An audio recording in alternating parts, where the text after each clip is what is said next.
नमस्कार फ्रेंड्स। भादो मास के शुक्ल पक्ष की सप्तमी के दिन संतान सप्तमी का व्रत किया जाता है। कई जगहों पर संतान सप्तमी के व्रत को मुक्ताभरण संतान सप्तमी व्रत से भी बोला जाता है। इस दिन माता पार्वती और भोलेनाथ की पूजा की जाती है। हिंदू धर्म में इस दिन व्रत रखने का खास महत्व माना जाता है।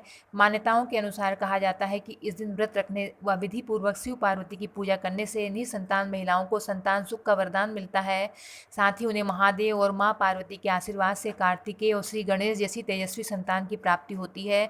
वहीं जिन महिलाओं को संतान प्राप्त है उन संतान की और उन्नति प्राप्त होती है। इसके लिए सुबह सुबह उठकर स्नान करें, स्वच्छ वस्त्र धारण करें, फिर भगवान विष्णु और भगवान शंकर जी की पूजा सपरिवार करें।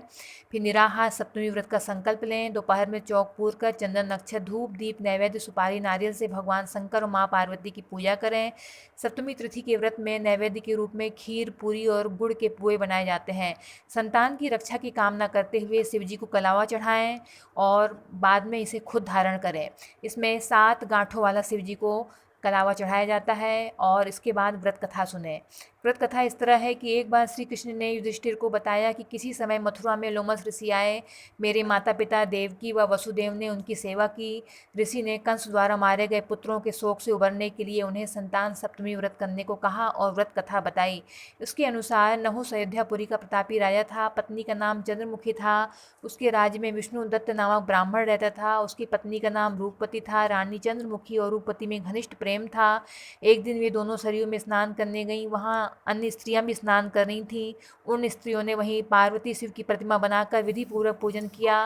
रानी चंद्रमुखी और रूपवती ने उनसे पूजन का नाम और विधि पूछी।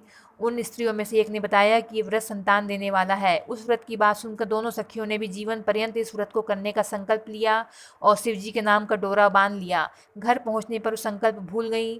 फलतः मृत्यु पश्चात रानी वानरी और ब्राह्मणी मुर्गी की योनि में पैदा हुई। कालांतर में दोनों पशु योनि छोड़कर पुनः मनुष्य योनि में आई।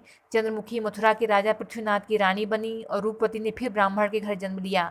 इस जन्म में रानी ईश्वरी व ब्राह्मण का नाम भूषणा था। ब्राह्मणी का नाम भूषणा था। भूषणा का विवाह राज पुरोहित अग्निमुखी के साथ हुआ।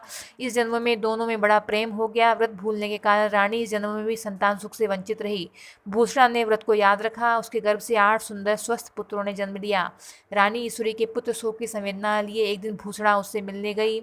उसे देखते ही रानी के मन में उसने उसके बच्चे के मारने का प्रयास किया, किंतु बालक न मर सके।